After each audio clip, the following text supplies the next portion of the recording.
I've battled massively with imposter syndrome along my journey because I didn't plan to have any sort of social media presence at all. In person, I might not think as much about what I say, but when I'm putting my content together, I really think about every single word. You're like the average of the 5 people you hang out with the most. If you are not enjoying what you're posting, your audience will feel that too. You can be completely strategic. You can completely curate who you accept into your network. Social media is it's a funny space. Like, it can be so positive, but also so negative. Go out and be yourself. Trust in you and who you are, that people do want to hear what you have to say.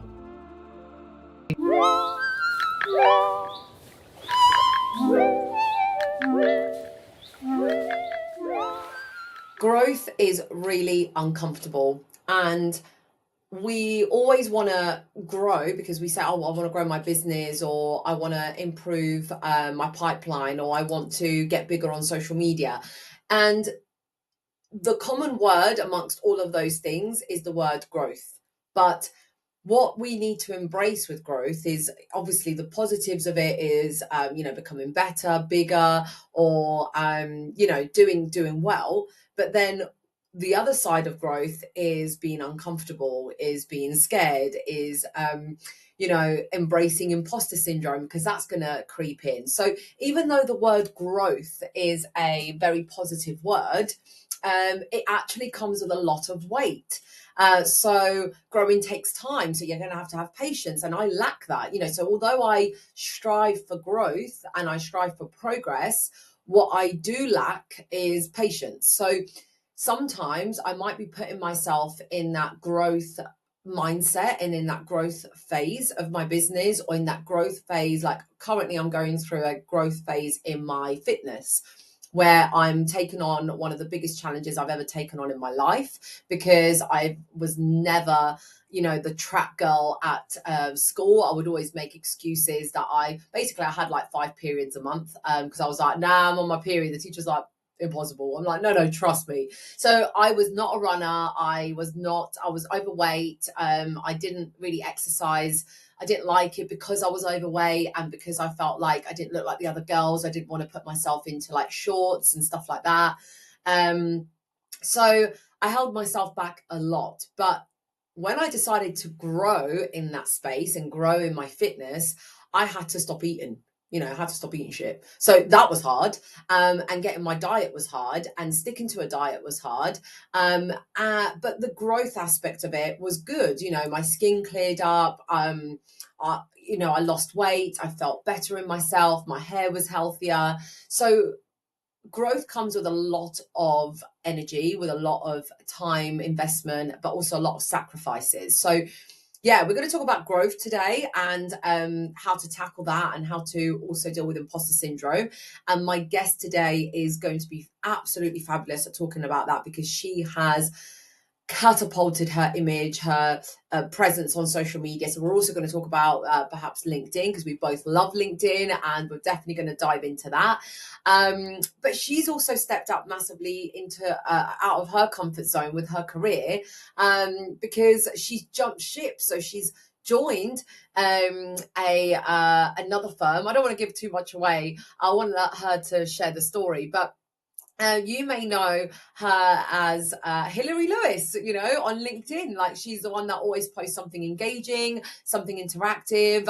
She's always been really honest and vulnerable, and really forward thinking as well with her posts. She has a huge community on LinkedIn. She's got so many lovely friends and loyal followers that engage with her. But then you also might know her of late because she's joined Jerry Williams. I am from the London Collective, but now Hilary Lewis has joined her as the community builder, the community manager for the Digital Accountants Club. So I cannot wait to catch up with Hilary, because it's been such a long time since we've spoken. So let's bring her in. How are you doing, Hilary? Hello. Honestly, I'm so excited to be here, because just like you, it's that thing of like, we haven't caught up properly in ages. So I know we're going to have a good gossip.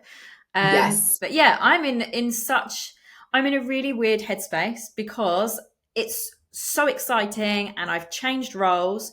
And yeah, now I'm the community manager. but it's so different. Like, and I'm battling with, I'm learning so much. There's so much tech to like bring in. My whole role is different. My LinkedIn is different. And I'm in that like growth phase, and it is uncomfortable. Going back to what you were talking about before, it is so uncomfortable. And I've battled massively with imposter syndrome along my journey because I didn't plan to have any sort of social media presence at all. And it's that thing of joining LinkedIn, starting from zero, and then suddenly having this pressure, I think, build of, oh, actually, I have to say something that other people will find valuable. And there's no pressure at all. But I think I have to make sure that I go back to myself every so often and be like, actually, one, you've achieved so much. Look at all this, what you've done. And two, make sure that I'm documenting some of the stuff that I actually enjoy. It's not just, I haven't got to provide value all the time. Sometimes it is nice to just brain dump, isn't it? And post for me. We're going to dive into that because that is exactly what I want to touch on, about, putting yourself out there on LinkedIn, how you've used that platform to build your personal brand and how you've actually used it as a way to change your career. So give us a quick intro of like what you do, where you're at right now, and what's life like right now with Jerry, with your new role. Well, I'm loving it. I am loving it. I obviously get to work with accountants, bookkeepers, and finance professionals. So it's not just accountants, even though we are called the Digital Accountants Club. It's not just accountants. But what my kind of role is like the real human element within the club. So, like, as you know, I love networking. I love speaking to people. My whole previous career was in the beauty industry, and relationship building is just like the norm for us, but it's not actually that good in the accounting space. Like, not like, some of them are great, but those skills, those soft skills, aren't necessarily celebrated in quite the same way as being professional or that kind of real corporate culture is. Whereas what I've been able to do is bring in all those soft skills that I love and really be a human element in a digital kind of community. So I love like the deep dives that I get to do with the accountants and finance professionals that are in the space, because I get to find out what their practices are doing, how they're like taking what they've learned within the club, and actually putting it into practice. And I really enjoy watching others like grow and develop, and I get a lot of satisfaction from seeing everyone else benefit from learning with us. So I get that's that side of the coin. But then I also get to do like some really cool things where I'm out in the community, going to the events and doing the networking and the fun stuff, and like the crazy social side that comes along with it. And then I get to also manage all the webinars and stuff. So the nice thing for me is all the really cool people that I meet, I'm like, oh, actually, these would be amazing people to talk to the community that we have and help them with their like masterclasses and lessons. So I get to book all them and do all my kind of organizing thing for our live events too. So it's a perfect role for me because I love that kind of environment where no one day is the same. But I can see exactly why you thrive in that space, honey. And by the way, can I just say that you look absolutely sensational in that outfit. Thanks. I love this look on you. It is gorgeous. So thank you for making such an effort. I know you always do. You always look fabulous, but thank you for bringing your money honey self to the show today. Well, it's that thing. I actually do a lot with Samantha Harmon. Like, love her. If you're not connected, like, you need to be. She is amazing, and she is one of these people that always gets mentioned when she's not in the room, which is, you can't ask for any more, can you? But I think she's really good at making you think of actually, how do I want to show up? And she's a big one to talk about, like, if you've got potato energy, if you're sat there in your potato clothes, that's what you bring. And actually, it doesn't really matter what you wear as long as you feel confident and powerful. And I think especially for women, that is like vitally important to bring up and show and feel like, have that like, oh, I've got my not necessarily a signature look even, but I feel good in myself and I'm showing up how I want to be perceived, because perception, especially when you're visible, is huge. And you can I get massively in my own head about like, oh, how am I going to be perceived if I wear this? But actually, it doesn't matter, because if you feel good, then that energy is what you 100. give Yeah. out. I mean, yeah, Yeah, I've adopted that. Yeah, well, with the yellow, like Yeah. everyone's always like, "Do you always wear yellow?" And I'm like, the fact that you say that means that my strategy has worked. Like, you have definitely picked up on the fact that I've made yellow really obvious. And I don't always wear yellow. I only wear yellow. It's like my uniform. I'm Yeah. showing up as my brand self. Like, I'm showing up so that when I'm in a room and I'm in a room full of blue and beige and grey, yellow pops, right? And yellow Yeah. stands out. And I've actually seen some other people starting to wear yellow, and like kind of casually walk into the room without saying anything. And they think I've got a problem with that. And I'm like, the fact that you're not saying anything about it is the problem. I'm like, I love the fact that, Yeah. because I've had people ask me permission, like, oh, do you mind if I wear yellow at the event? I'm like, no, like, of course I Wear what you don't. want. Like, I want wear whatever you want, but I'm not gonna like legally trademark the color yellow. Like, Well, that's you could. impossible. But Do you I know could, yeah, maybe. the funniest thing, when I put my post out this morning, I was obviously posted that I was coming on the Money Honey podcast, and I was like, oh, I'll pull out a photo of me and Roz, and I went through my my scroll, but I didn't have to like slowly scroll. I was just like, I'm just scrolling as soon as I see yellow, because I like Oh, it's that's and I was brilliant. like, there we go, there you are.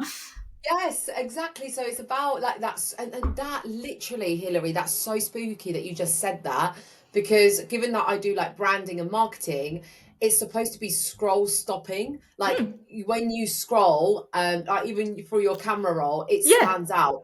And that's the ethos behind. So again, the the messaging behind the yellow is not I'm just wearing yellow. It's that it's supposed to be iconic, memorable, it stands out, and so should your content, so should your brand. So that's how I've exactly. weaved my outfit. But I got asked the other day, Hilary, I was in the gym, and in the gym I've only got one yellow crop top, so everything else is like blue, red, pink. I've got all the colors of my Yeah, gym outfits, but I've got sets.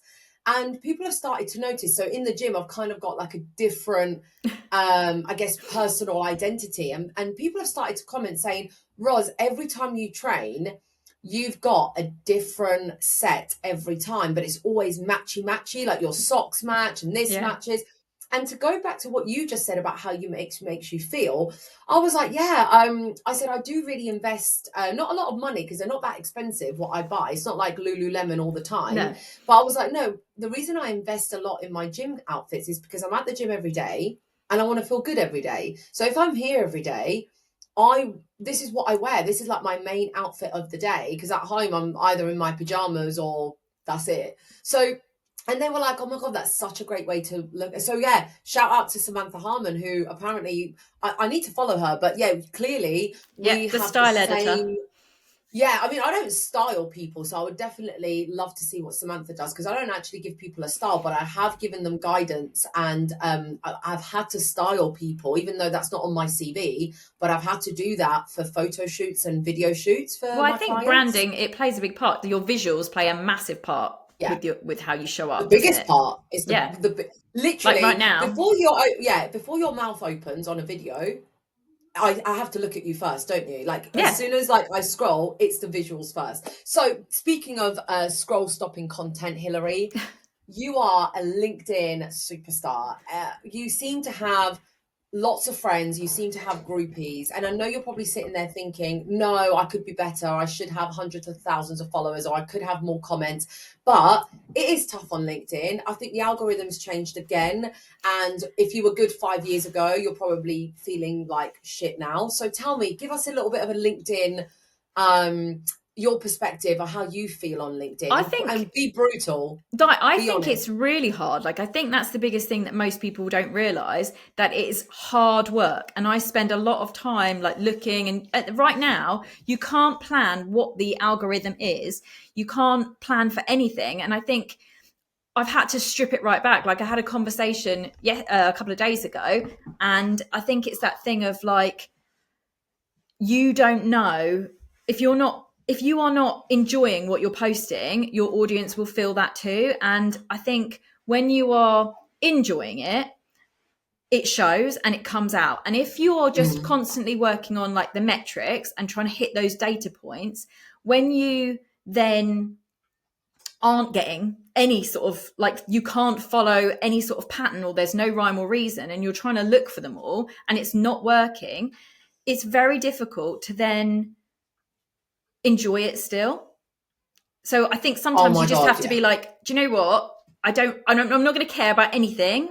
I'm going to post exactly when it's convenient for me, like the time that's convenient for me. I'm going to talk about the subjects that I want to talk about and just strip it right back, so that you actually bring the joy back into it, and then go, okay, actually, now I've got that clarity back for myself that I like my content. We can then start looking at strategy and seeing actually what is working, that at least that I'm going to enjoy 100%. it again, whatever it is. Because if it's something, it's a part of my daily routine. I do post every single day, but at the same time, you can't really necessarily expect to enjoy every single piece of content you put out. Like sometimes you're like, oh, I'm trying, especially if you're posting for a set, like a goal, like all my content has a goal at the end of it. I make a decision about what I want to talk about, or what the end goal will be, whether it's like follower growth or to actually get someone to like click a link. There are certain posts that will do really well, and there are certain posts that are going to flop, and you're always going to get that. But I think especially at the moment, it's difficult because you can't really tell what it is. I mean, what is happening with the algorithm on LinkedIn? Like, someone send Jesus down to help, because I have no idea how to work it out. Like, even my mum, who is not a marketing pro, has worked something out as change, because she's we've done her content recently. She started to take it seriously now and put herself out there. And she's like, Roz, people are liking my post from 2 weeks ago. And Yeah. I've even not even spotted her content. Like, I've had to like some of her latest content really late. And I wasn't, she's my mum. So I wouldn't have seen it and then not liked it. Do you see what I mean? So what's happening with that? Well, don't ask me. Like, I feel like I am not the authority to say what's going on with the algorithm at the moment. I think I've figured something out, but I just wondered if you knew. No, look, to be fair, I think there are certain things, like some people will say, oh, it's short form content. Some people will say, oh, it's if you're not on premium anymore, like LinkedIn is filtering everyone through. Like, the whole reason, I think it's really interesting, like yesterday or the day before, I think someone was talking about the social selling index, and that was something that blew up the newsfeed. Like, to me, that's old news. That's stuff that we, has been on LinkedIn like 2-3 years ago. But it's interesting that it's being not necessarily promoted, but obviously LinkedIn has community managers. They do discuss about the topics and things that they want you to talk about, and I personally think that they want to monetize it as much as possible. And I think that, and again, this is just my opinion on it, I think that they want companies on there paying for LinkedIn Premium and LinkedIn Sales Nav. And the problem that they have with these massive, large corporations that have a lot of staff that they obviously want to attract to spend time on the platform is, when the platform is fun and engaging, it's easy to spend time on there, but it's not necessarily easy to transfer the results that you're getting. I mean, like, social selling is social, isn't it? That's the whole aspect of it. But big corporations, they want to be able to justify why their sales team are spending hours on the platform. So unless they're seeing like actual results, so maybe that's why you're seeing a lot more sponsored content on there now, so it's like pay per click, or they are pushing that value add, which is why you're getting a lot more dry, like educational content on there. But the problem is the user experience just goes dramatically down. And I think that is my opinion on it. That is what is at play here. Like, it's to do with LinkedIn and how they want to be perceived by the people who spend the money with them, because ultimately they are a business, aren't they? That's what they've got to do. But again, that's just my opinion and what my thoughts on it. But how you can pull that into, like, oh, post at this time, and oh, give this, short form stuff, or like really fun, make it really funny, like, and lighthearted, so it's a one-off. Like, at the minute, there's some viral posts that are so like emotionally driven as well. I think storytelling's doing really well on there at the minute. Like, there are certain things that are doing better than others, but it's like, you can't necessarily make every single post you have a massive long epic story, can you? Sometimes it is just like, this is where I'm going today, or that's what I'm doing. And I think you have to kind of be aware that maybe not every single post will be shoved out into the newsfeed.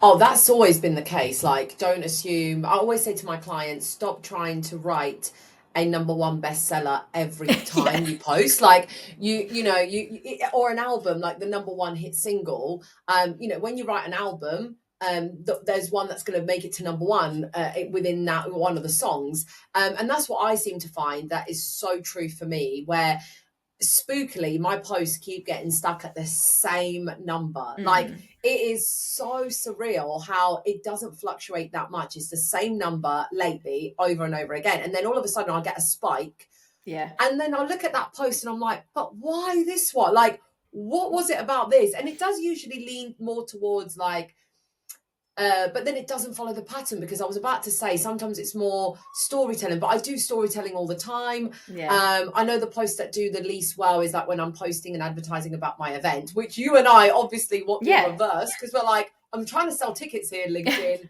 Like, I need this post to go viral, as opposed to my post about I had a really bad day today, which obviously gets the emotional connection with your audience, but that doesn't always work. So it is hard to figure out, and I back everything you've just said, because I have seen a lot more sponsored ads.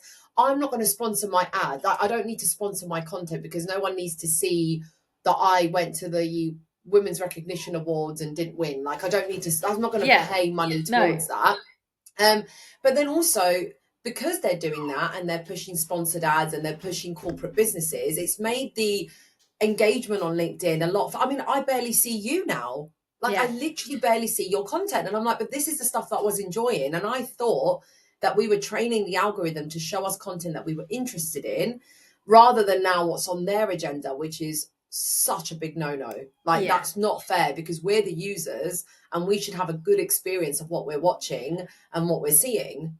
But I think what we are seeing is more people like us getting disheartened or not sit. Yeah. Like, I have to hunt out the people who I Yeah. try and interact with. And Yeah. I think speaking to them in the DMs helps. I think there are certain things you can do to kind of push it. But at the same time, like, if you're like me and you, I imagine we speak to a lot of different people, and different people for different Yeah. reasons. So like, Yeah. for me personally, I speak to a lot of tech people because they sponsor us. And also I need to learn about what their updates are and things like that for our newsletter that we put out. But I've also speak to loads of accountants and bookkeepers, because obviously they're like either members or potential members of the Digital Accounting Club. And then the other side of the coin is, as I speak to the people that we bring in for webinars, so like the more creative people or the public speakers, the people that are actually going to be able to teach the members something. So I've got like three like quite clear but very different Yeah. industries that I want Audiences. to I want Yeah. to speak to. Yeah. And so like, if my newsfeed is just, it's full of people I'm not even connected to, and I get that, like, that you maybe you do want to expand your network a little bit, but at the same time, like, there are people that I would like to still see who are local to me, Yeah. or whatever. 100%, because I think I've lost a few of my friends on LinkedIn, for like yourself, for example, who don't pop up the way they used to. And then you feel disheartened, like you said, because your content, you feel like you're giving a lot of value in your content, or it's engaging, or it's dynamic, or it's emotional, or it's storytelling, and then you're not getting rewarded for that. So it really, really, like, I think yeah, that's it does get you down. I think it's very easy to get in your own head about it. Like, the perception, especially for women, is very difficult to know how, like, you are going to be perceived by others. And what a lot of people fail to remember is that one post that you've put out, it's a moment, it's one thought that you've had. And think of how many thoughts you have in a day. Like, it's very difficult for people to get a Yeah. full 360 impression of you unless they meet you in person, which is why I think in-person events are going to be huge for 2026, because I think a lot of people are suffering with digital fatigue. Like, that's a whole other podcast, but it's like, it's that thing of like, when you're putting something out that effectively is positioning you as the authority within your field, and it is like putting your reputation on the line, and how you want that reputation to come across and what you want to be known for. There is a lot at play, and I'm very, I in person, I might not think as much about what I say, but when I'm putting my content together, I really think about every single word that I'm putting in each sentence. Like, Yeah. and the use of a certain word or a twist in it can change things massively. I think you do have to think about what you're saying. I know when you're speaking, you can get away with a lot more because there's a lot of more space and time around you. Whereas on LinkedIn, you've only got a very small real estate space to take up, if you like, that little white box, and you've got to make that white box count. So, I teach my clients about making that photo scroll stopping and, make it really obvious that it's you. Don't just post a lamppost, which people actually have. But then, conversely to that, like someone else has actually shown me posts that you think this shouldn't have worked, but why did it go viral? So you know we can't apply the rule to everything. We can only really give you guidance on, like, make sure that the hook is enticing, make sure that the post doesn't sound like ChatGPT, make it engaging, make it emotional, all that good stuff. But then sometimes, like, I see people posting about like their roast dinners, and you get 175 comments about that roast dinner, and I'm like, wow, how did everyone have so much to say about it? I Like know. how they have their because it might be nostalgic, it might be, relatable, that everyone can talk about a roast dinner. But then, does that, what I ask my clients is, does that fit your brand, and what was the purpose of it in the first place? Yeah. If you're just doing clickbait stuff, people might engage, but will they remember you tomorrow? And I'd also, are rather, they yeah, your audience? Like, do you want yeah, that are they person in your, yeah, exactly? they might not be your target market. Like, sometimes it's Yeah, better to be in a room of 50 or 30 or 10 even of your ideal client than literally it that. is to be in a room full of a million who aren't. Like, they might all eat a roast dinner, Exactly. but are they actually gonna buy you? No. Yeah, exactly, for that reason. I think you've just nailed it on the head there, because like yourself, I host events too for different reasons, for like ladies who Yeah. can, and for women. And have you been to our events No, before, I actually, haven't. I Hilary? You've haven't. never It's like made it. I've never made it. I'm like, I was so totally gutted that I missed the Porsche one, which was like down the road from me. But it was, I I know, think it's, I was like, for yeah, the one time I'm in your area, I how know. are you not available? But I think it was the same day as our event, or like the day after. And I literally, I'm terrible. If I go to a big event, I crash afterwards. So when I'm putting them on myself, I don't know if you're the same, but literally for 6 weeks afterwards, I've only just stopped like sniffling. Oh no, I I think get I got it. COVID. I was like so ill. Yeah. I So get it. So last night I was not hosting, I was filming and creating content for my client's event, who's just launched her property event. I literally just pushed her off the cliff and was like, "You're doing this," and she was like, "Cheers, Roz." So she was doing that. So I was there to support her. I was filming the content, but then, even though I wasn't speaking as much, because I had that last night and it was late, and I was speaking to the guests, and I was like guiding the videographer what to do. And then 2 days prior to that, I was speaking at an AI conference. And then today I'm recording podcasts. What I've been doing in between the events is like a hot steam, like like towel over your yeah. head, and face over like Ulbus oil. Because I have to like restore my voice as quickly as possible. So I do get that in between events, your energy's flat, low, you can't keep up with all the events. But we have got more female empowering events, especially for women in accounting, finance, mortgages. So that's coming. So, speaking of all the fabulous events, we need to talk about your events, not me.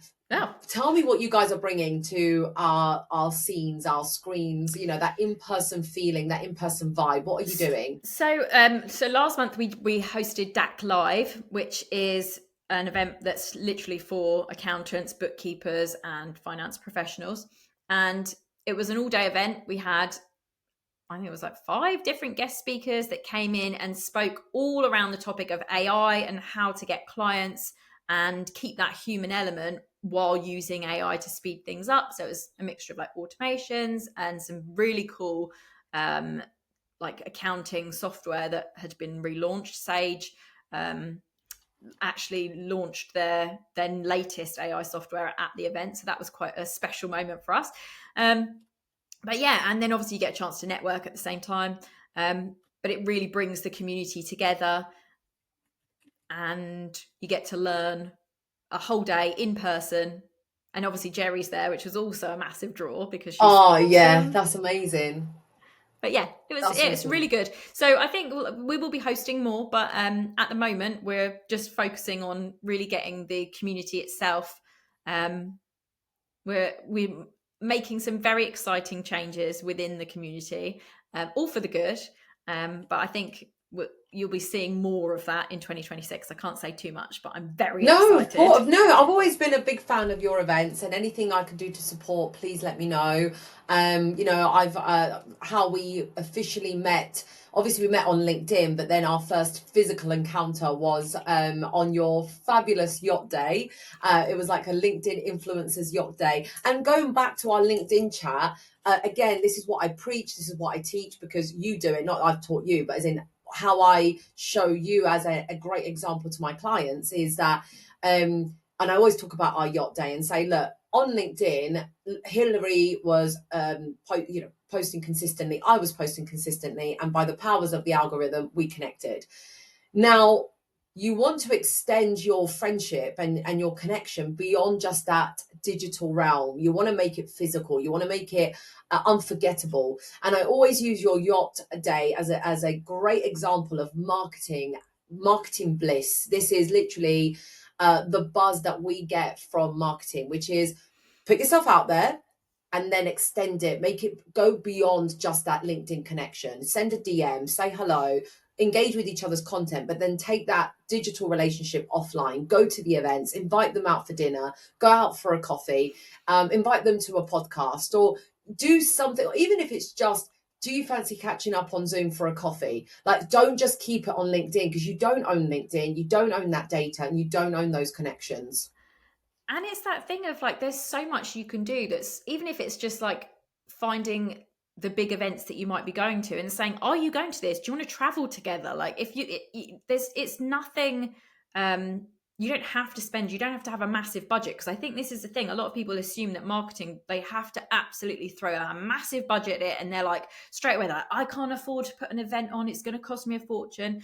Like, the other thing is use someone else's budget. You know, if you're working with other brands much bigger than you, use their budget, get them to sponsor the event so that you can do it, even if it is just a small lunch. Like, they're going to get something out of it, so they can come along if they pay for the lunch. Like, it's not rocket science, is it? Like, there are things that you can do to Exactly. extend your marketing budget. And I definitely think that events, they just help. Like, being online, it gets people to know, like, and trust you. But being in person, if they've already done the online thing, it just really solidifies it, and it makes that a relationship that you can call back on. Like, you know that you can catch up with them, and it'll be easy because you've already met, and you've already spent, especially if you spent a day with someone on a yacht, they'll remember you, Yeah. and Well, they'll yeah. I yeah, mean, and even though we haven't seen each other since, we still we feel. have. You Where? came to the London Collective event. Oh, no. Okay. There was that event. Yeah, no, that's true. I came to that. But it feels We like so missed each long other, ago, I though. know, and we missed each other at Accountex. I think you were speaking one day and I Yes. was speaking Yeah, the but other. that's what I'm saying. Yes. Okay. So we've only ever physically met twice. But Yeah. what I mean is, even though we only saw each other those two times, we still feel like our bond and connection is so much stronger than Oh, just engaging with each other's LinkedIn. And that's massively. the power of branding. It's not going viral on social media. It's keeping those relationships and making sure that they actually mean something. And we're so connected. You spoke at Accountex, so did I, but we didn't actually cross over. But we both share that, like, how do I put it? We both share that experience, because you were there, I was there, and so it makes us even more connected. And we know the same people. We cross Yeah. over, and that's the power of just the magic of what can happen when you put yourself out there, and that imposter syndrome that you're feeling. But it could be one post that you did and you got 3 likes, but that one person in those 3 likes became your next new best friend, and you Yeah. end up doing collabs together, an event. Like, that's what you need to Yeah. focus on. And I don't care if my clients get 15 likes or 15,000. If those 15 likes come from your ideal target audience, Yeah. you are winning right now. And you've done that for free, because you didn't even have to pay for that traffic. Yeah. You've literally done it organically. And it's just about being more consistent with that, isn't it? Massively so. And it's such a valid point that you make. Like, I think I And I think who you surround yourself, like you can be completely strategic. You can completely curate who you accept into your network. Oh, yeah, all the time. Yeah. And you're like the average of the 5 people you hang out with the most. So if you are putting yourself, like I would always say, I'd much prefer to be with people that are way further advanced than me than like at the same level. Because if you are Mm. surrounded by those people, you're only going to absorb some of their brilliance. Like they're going to say things and do things that challenge you, that make you think. Like again, it's going back to that whole growth point, that it is uncomfortable. And sometimes you might be sat there going, "Oh, I feel a bit triggered with this. How do I feel? Are they, or should I be here? Am I?" But actually, imposter syndrome is a massive good sign, because it means that you are feeling like, "Oh, I don't belong. I don't this," but it's because you're just being pushed that bit more. And 9 times out of the 10, you do Yeah. deserve to be there. It's just in your head. But like, if you're surrounding yourself with those like people who are like geniuses, their zone of genius, those people who are that much, what they're saying is pushing the boundary a bit more, and they're showing up, and you're just like, oh my god, they are amazing. Like, why wouldn't you want to fangirl your friends? Like, I remember, like, I was in awe of you when we met, and I still am now. Like, I still feel like I've learned so much from you. But why wouldn't you want to be friends with someone like that you're learning from?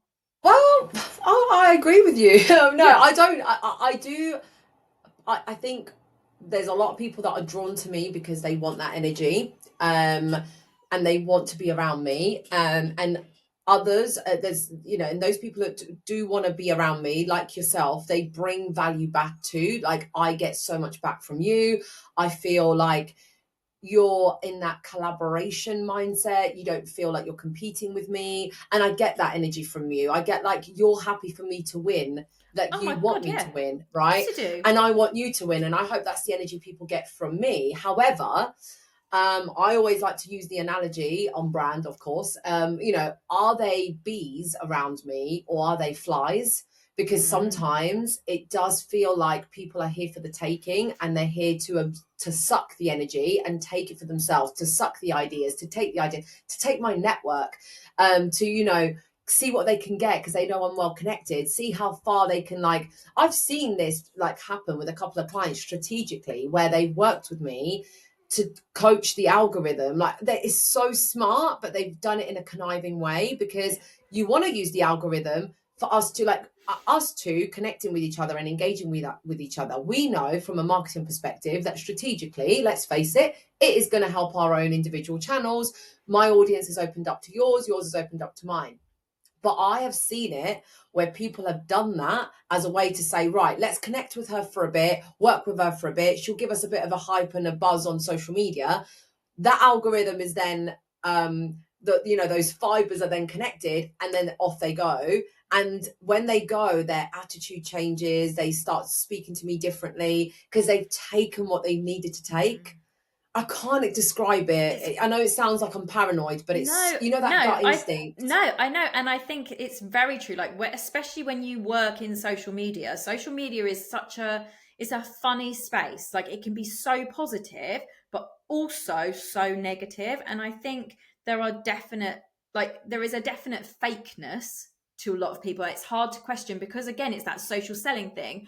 Are these people my friends, or are they just trying to sell to me if they are in your circle? Or are these people my friends? Have they just come in to ride on my coattails, get what they want, and then go? Like, it is, there are people out there. I think it is hard to, especially if you're like an open person, and I'm quite Mm, I'm very like giving. Like, I genuinely yeah. like to help people, so I'm like, oh yeah, let me help you with that, or give you my, like, let me see what I can do, or let me introduce you to people, or try and be as giving more than I take. Yeah. Yeah. But I think it's a funny space, isn't it, when you don't know who is around you. And that's again why you do have to not feel bad if you're like, if you see someone, because someone eventually, those people who are on the take will show their true colors. And Oh, when they they have. Oh do, my God, they have. yeah. That's why I'm saying it's so transparent. They weren't even smart enough to kind of hide it. Like, they weren't even Mm. clever enough Or they to. don't care. Yeah, actually, do you know what? That is actually the case. I think they Yeah. actually are like, so I got what I Yeah. wanted.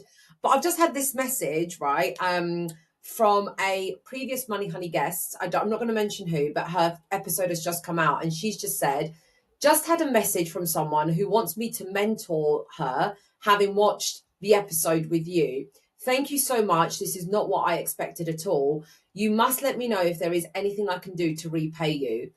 Repay me? Like, I don't think she's understood the magic of positive pollination on the Money Mm. Honey. Is that this show is free. You come on, it's a spotlight on you, who you are, what you do. The magic that comes after this, there is no way you can repay me. Do you And know what I mean? that's all on them That as is well. paying me. Yeah, like that, and that's on them, isn't it? Like whoever that is, I'm sure she's an absolute queen. She's But a it legend. like that's on her. Like that's on her magnetism that she has got out, and that people have warmed to her enough to go, Yes. oh my god, I want to learn from you. You sound like you know exactly what you're talking about, and I want to learn from you. And like that's why like visibility. That's what visibility does, doesn't it? And going whether it's on LinkedIn or on someone else's podcast, or if you're going to host an event, like you're putting yourself in that visible pathway, and that is triggering for some people. Sadly, for Yeah, some it is. people, you Yeah. do get that. Like if you have a post go well and do really well, it's amazing how you'll suddenly get a load of those people who originally liked that post and supported you. Then they pull it all away from you because they're like, oh well, Yeah. she's doing well, I don't like that. And it's that whole there's a name for it. It's pull tall poppy syndrome. And What's it sadly, called? tall poppy syndrome. It's basically, it's sadly a lot of women on women do it, and it's to do when basically you poke your head above the precipice, and someone comes and chops you back down to where you should be. And it's Oh there's like my a whole gosh. thing. So it blows your mind when you start looking into it. It's more women on women that do Oh, it, I see. Like, if you're a poppy that's taller than the to the rest of the rest of the poppies. meadow, Yeah, then someone comes to chop it down so that you're all at the same, rather than, oh, this analogy's just come into my head literally in the moment. Um, like a wildflower meadow where everything is different, all different shapes and sizes, and that's the like that those kind of meadows are the ones that the bees like the most, because they can pop and cross pollinate, get lots of different flowers, get lots of different pollen. Oh my god, I've literally just got goose pimples of that feeling of either you're going to be in a meadow of poppy fields where you're all the same size, like very militant, isn't it? It's very yeah. military, like all the same, and you do not deviate. Or do you want to be in a wildflower meadow with like different colors and different personalities and like different shapes and sizes? Like, that is gorgeous. That is a beautiful visual that you've just given me there. Well, I know which meadow I'd prefer to be in. It's going to smell Yeah. amazing.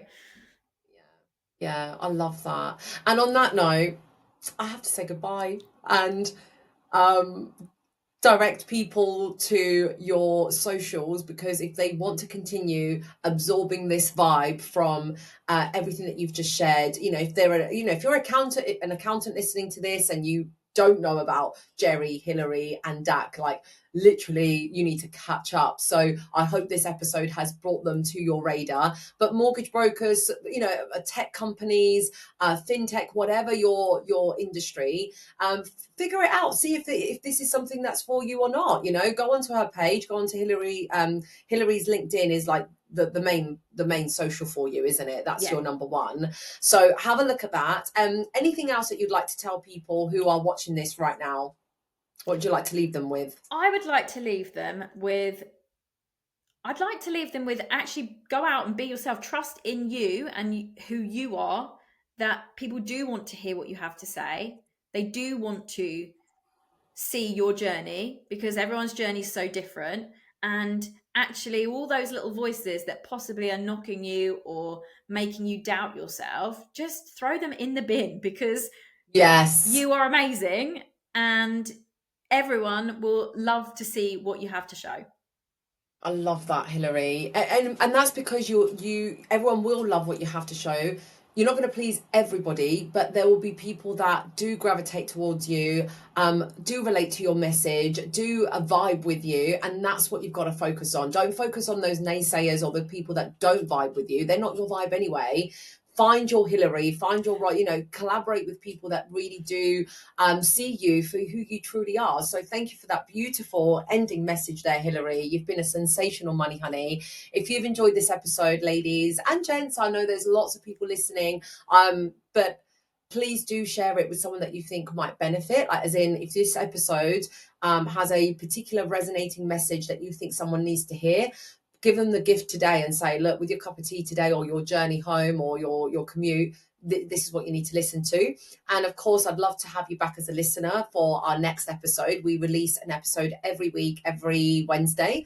So it gives you that little boost up for, that middle of the week. So please do subscribe and connect with me on social media if you'd like to see more and more episodes like this. Thank you so much, everyone.